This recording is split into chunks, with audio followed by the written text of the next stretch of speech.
dafanii fixuu yookaan dafanii xumuruu, dafanii dhangalaasuu.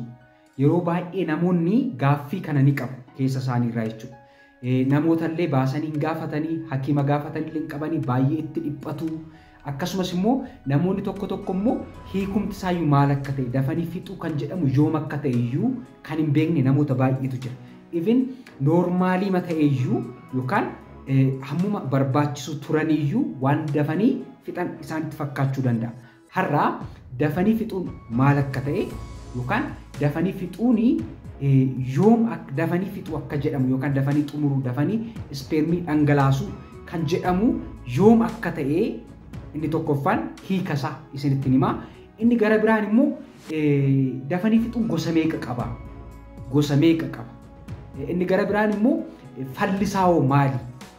Mana keessatti maal gochuu qabna? Yeroo kamimmoo mana yaalaa deemnee ilaalamuu qabna kan jedhuun isinitti himaa. Hamma dhumaatti nu hordofuu hin dagatiin. Kun chaanaalii keessan mana keessan teessanii waa'ee fayyaa keessanii irraa bartan chaanaalii Dr. Yoom Bashaanaati. YouTubii Dr. Yoom Bashaanaati. Hamma dhumaatti na hordofuu hin dagatiin. Namoonni baay'een immoo waan kanayyuu maaf haasofta kan jedhanillee jiraachuu ni danda'u. Kunis dogoggoran. Kun gaaffii namoota baay'ee waan ta'eef asirratti haasa'uun dirqama natti ta'ee jira jechuudha. Namoonni baay'een dafeen xumuraa, dafeen fixaa, fallisaa maalii, akkamittan sirreessuu danda'a kan jedhan namoota muraasa miti. Addunyaa kanarratti dhiirota sadi keessaa dhiironni tokko yookaan dhiirri tokko dhiira sadi keessaa dhiirri tokko rakkoo kana bara jiraatu keessatti isa mudachuu ni danda'a. Kana jechuun tokko sadaffaa jechuudha. Tokko sadaffaa dhiirota rakkoo kan isaan mudachuu danda'a bara jiraatan keessatti. Rakkoo dafanii fixuu yookaan dafanii xumuruu, dafanii fedhiin isaanii isaanirraa bahuu jechuudha. Dafanii xumuruu jechuun maal jechuudha?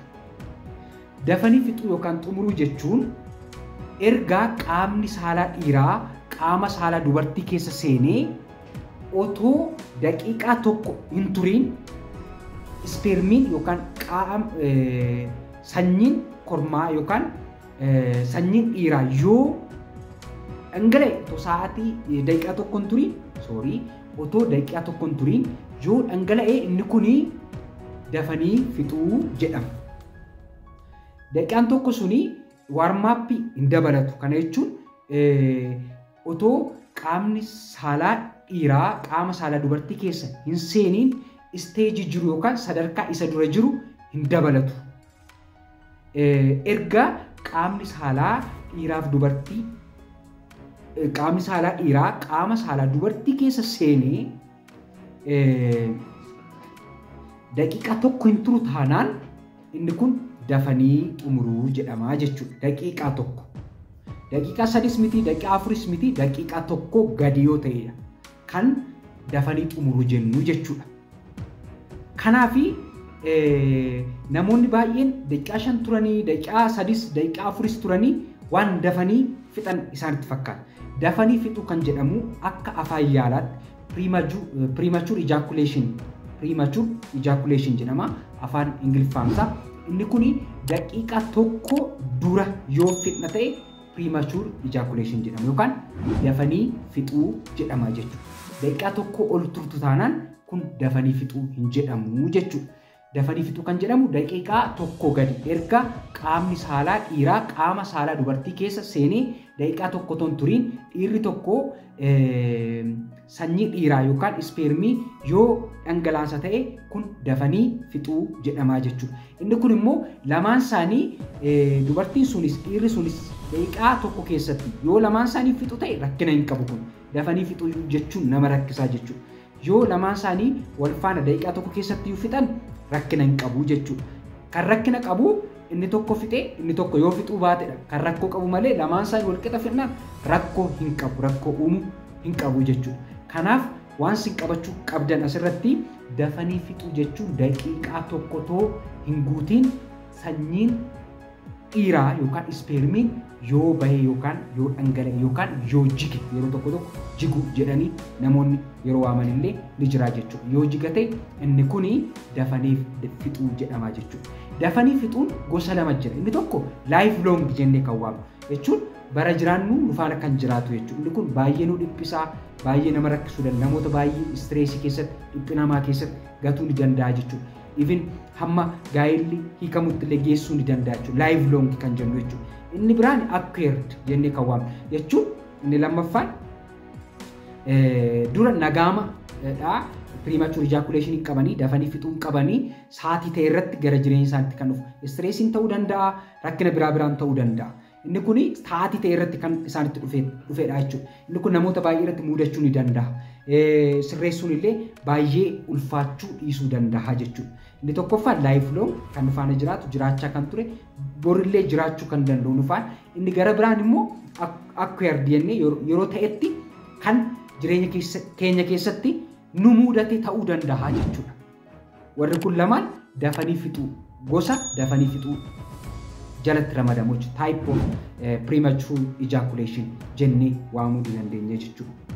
Yoo dafanii fixuun jiraatee furmaanni isaa maali? Maal gochuu qabna kan jedhu isinitti himaa jechuudha. Furmaata gara 10 isinitti hima waan nuyi gochuu qabnu jechuudha. Inni tokkoffaan Kegel exercise kan jedhamu jira. Kana jechuun KEGEL Kegel exercise.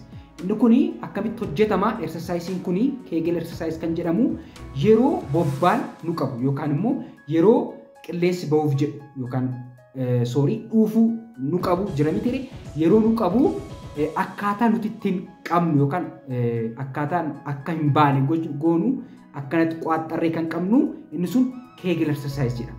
Kana sana even haga irra deddeebinee yoo hojjennu Kegel exercise kana yeroo teenyus yeroo hojjennus iddoo kamitti hojjechuu ni dandeenya. Kegel exercise kana akka nama bobbaan dhufee yookaan dhuufuun dhufeetiin qaaxxarutti yookaan qabutti akkanatti hojjetama jechuudha. Inni kuni ji'a 3 haga 6 fudhachuu danda'a effective ta'uuf jechuudha. Effective ta'uuf ji'a 3 haga 6 fudhachuu ni danda'a jechuudha. Kanaaf namoonni premature ejaculation qabdan Kegel exercise yaala. Kegel exercise kana jechuun naannoo bobbaan keenya ba'u akka bobbaan hin baanee fi qilleensi yookaan dhuufuun hin baanetti akka nama qaaxxarutti irra deddeebiidhaan hojjechuun kun Kegel exercise jedhama jechuudha. Inni gara biraanii start and stop technique jennee kan waamnu jechuudha. Kana jechuun yeroo climax irra gahu yookaan yeroo sanyiin dhiiraa dhangala'uuf ka'uu dhaabuu erga dhaabnee turree jalqabuu wantoonni kun faayidaa guddaa qaba. Inni biraa immoo squeeze technique kan jedhamu jira jechuudha. Kana jechuun yeroo qaamni saalaa dhiiraa spermii sana yookaan immoo sanyii dhiiraa sana dhangalaasuuf jedhu harkaan qabullee inni kunillee biyya keenya keessatti akka kaalcharii keenyaaf akka guddisa keenyaatti baay'ee fudhatama kan qabu miti. Isa kanatti baay'ee hin dhiphatina. Inni gara biraanii kondomii furdaan jira. Kondomii furdaa jettanii too faarmaasistoota gaafattanillee sinii kennuu danda'u jechuudha. Kana jechuun climax control condom jennee kan waamnu jechuudha. Inni gara biraanii kireemii yookaan ispreetiin kan qophaa'anii topical anesthetics kan jedhaman jiru. Kan akka liidokeenii fa'a. Kun immoo mataa qaama saalaa dhiiraa irratti kan dibamanidha jechuudha. Isaan immoo akka ispreeyitti qophaa'anidha kan yeroo baay'ee dhiironni filatanii innillee faayidaa ni qaba jechuudha. Liidokeen ispreeyitiin kan qophaa'e yookaan akka kireemitti kan qophaa'e inni kunillee faayidaa ni qaba jechuudha. Premature ejaculation hir'isuuf yookaan dafanii xumuruu hir'isuuf faayidaa ni qaba jechuudha. Inni gara biraanii yeroo walquunnamtii saalaa raawwannuu fi yeroo sanyiin kormaa dhangala'uuf nutti dhagahamu yookaan ispermiin ba'uuf nutti dhagahamu sammuu keenya achirra kaasu sirna hargansuu keenya irra godhachuu yookaan sammuu keenya achirra daayiveerti goone sirna hargansuu keenya irra kaachuudha jechuudha. Inni kun immoo maalii fi sammuu keenya achirra daayiveerti gaafa ta'u akka nuti turru nu taasisa yookaan immoo akka turruuf baay'ee nu gargaaraa jechuudha. Inni gara biraanii squeeze technique jennee waamne irra Inni gara biraanii akkaataa nyaata keenya nyaata baay'ee mi'aawaa ta'an kan akka sukkaaraa kan akka nyaatota samsamanii paakdi ta'an kan akka keekii fa'aa hir'isuudha. Inni gara biraan immoo nyaata pirootinii baay'ee qaban kan akka foon, killee, aannan wantoota kanallee baaqelaa wantoota kana nyaachuun illee faayidaa ni qaba jechuudha. Inni gara biraanii ispoortii hojjechuudha. Sochii qaamaa gochuun baay'ee barbaachisaadha. Inni gara biraanii istireesii hir'isuu, dhiphina hir'isuu, waa tokkoo fi dhiphachuu dhiisuu, wantoota sanarra sammuu keenya kaa'uu dhiisuu. Dhiironni tokko tokko kanaaf waan baay'ee dhiphatanii fi even otoo walquunnamtii saalaa hin jalqabin baay'ee waan dhiphatanii fi waa'ee sanaa gaafa yaadanii dafanii akka fixan waan isaanitti dhaga'amuu fi sammuun isaanii jalqabuma dhiphataa waan ta'eef otoo bira hin ga'iin dhangalaasuu jechuudha. Otoo bira hin ga'iin dhangalaasuu yookaan daqiiqaa tokko toon turii ni dhangalaasuu yookaan irraa ba'a yookaan irraa jigaa jechuudha.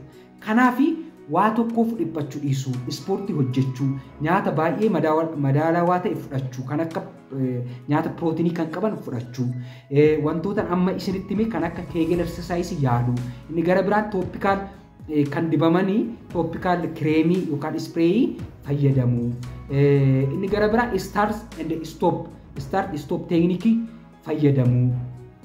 Sirna hargansuu keenya irratti fookas gochuu yeroo walquunnamtii saalaa goonu jechuudha. Waan hundumaa ol dhiphachuu dhiisuu. Even namoota tokko tokko bara jiraatan keessatti yeroo tokko tokko akka isaan mudatullee yaadachuu. Dhiirota addunyaa kanarra jiraatan 3 keessa tokko irratti akka mudatu yaadachuu. Rakkoo keenya qofa akka hin taane sirriitti fudhachuu. Isanirra dhaabanne immoo wantoota amma isinitti hime hin sirreessuu.